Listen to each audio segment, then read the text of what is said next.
Bushenyi, affectionately called the food basket of Uganda, is home to more than 234,000 people. Ugandans from here pride themselves on farming fields of bananas, tea, coffee and tobacco in the rich soil they have turned for generations. Despite its gains in agriculture, gender-based violence is a major challenge in this district. This violence is associated with poverty, gender, unequal cultural practices, and men carrying more power in terms of the access and the ownership of land. Here, at least 50 cases of violence against women are reported to the sub-county and police each day.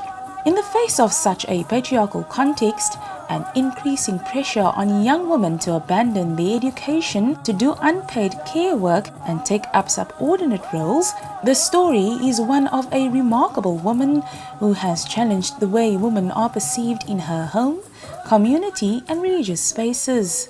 Amania Faith Petega is a gender officer who leads the Prevention Plus program in Bushenyi. Faith works with young people and local leaders, especially religious leaders, to promote gender equality and violence prevention. Prevention Plus is a 5-year multi-country program addressing the root causes of gender-based violence, the social, economic, religious and cultural context that shape attitudes and behavior that lead to violence. Faith is an important ally in this work. Uganda and this community at large is more of a patriarchal society.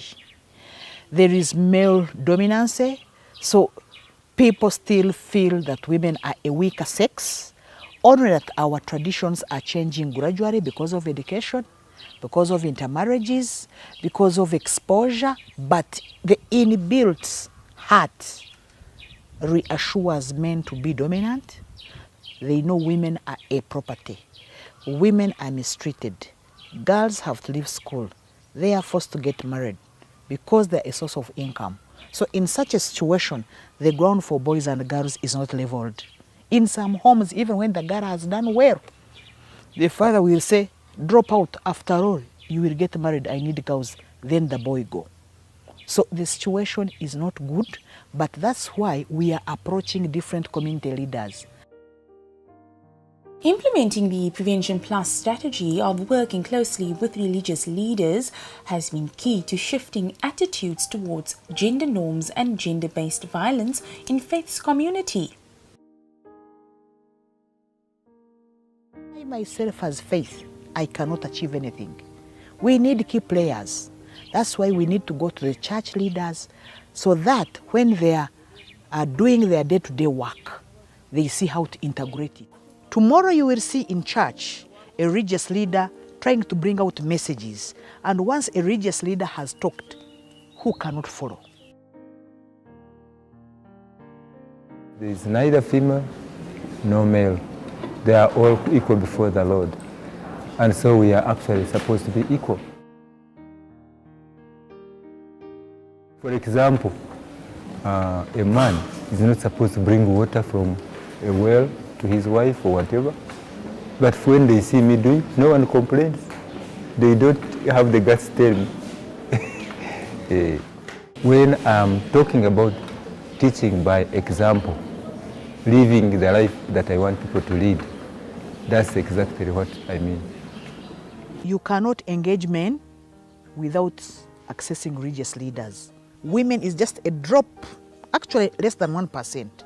So we had now to bring on board religious leaders. Through Prevention Plus, we took them through the package of gender-based violence. We have exposed them to Program P, parenting, and especially My Father's Legacy. We start with ourselves before we move out. And indeed, by challenging traditional gender norms within her family unit, that is precisely what Faith is doing. Faith's eldest son, Ian, a first-year finance and accounting student at Imbrara University of Science and Technology, can be seen completing his household chores alongside his family. Cooking, cleaning and doing the laundry has not only taught him important lessons in gender equality, but has also enabled him to live independently. For our case, things are different. So we share all the work together. I can wash utensils, wash clothes, and mop, sweeping, splitting firewood. There's no work for a girl or a boy as long as you're doing it at home. When I delivered a baby boy, the first statement from my mother-in-law was that, wow, you have started the journey of marriage well. I said, Mama, what is this? Because in my heart, I wanted a baby girl. My mother-in-law wanted a baby boy, 4 girls. I think she felt a shock. So that's why when I produced a boy, she was overjoyed. I told her, Mommy, me, I needed a girl. So from there, I kept sharing, and she told me the disadvantages. She told me, now, for me, when I produced 3 girls, I was not loved. I was put on pressure, and my husband was his first boy. So I told her, Mama, that's how we used to call her. I told her, children are equal. When you give them all opportunities, you harness all their potentials. So it stuck in my mind. When I produced the second born, who was a girl, the third born, a girl, I said, now, if I don't come close to my boy, he will feel great, he will feel the sisters are weak, they will fear him. So being the firstborn, he used to wash plates with me. You know, boys want to help their mothers. So when I produced the girls, I would give them same roles. You clean, you wash. So we started together. So there was no point where he felt withdrawn.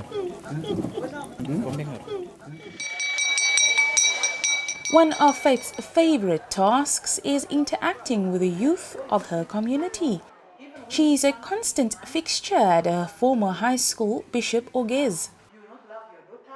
Sometimes a girl may be attacked like with a dangerous animal may attack a girl. And the dangerous animal cannot attack a boy? No strength to fight against it. No strength. Even when the girl is bigger than the boy, the small boy should graze and the girl. Like me and him? Like me and him? Yes. Now, tell me what happens. Him and me, who do you think has strength? What inspired me most is that when my father even died, my mother was able to do it. Because traditionally, people look at women as a weaker sex, women who cannot manage families, women who cannot discipline children, women who are dependent on men. So when I saw our mothers struggle and journey to make us to a level that we reached, I said, now I must tell women early, I must tell girls early, so that they build their esteem to know that whether they are girls, whether they are boys, as long as they have a destination, they have to reach it. So if these young girls feel weaker, feel withdrawn, feel they cannot talk about themselves, feel they want other people to give them a destination, then they won't reach there. So when I'm talking to young girls, I tell them, when my father told me that I would be a strong woman, it made me a strong woman. In her 8 years serving Bushenyi, Faith has lobbied support to review the local action plan on gender-based violence, advocates for women to access legal support, and pursued development opportunities in the region. With the help of Reproductive Health Uganda and Sonke Gender Justice, she has influenced the budget allocations for gender-based violence, which has increased from 1 million Ugandan shillings to 2 million in order to support necessary gender-based violence prevention.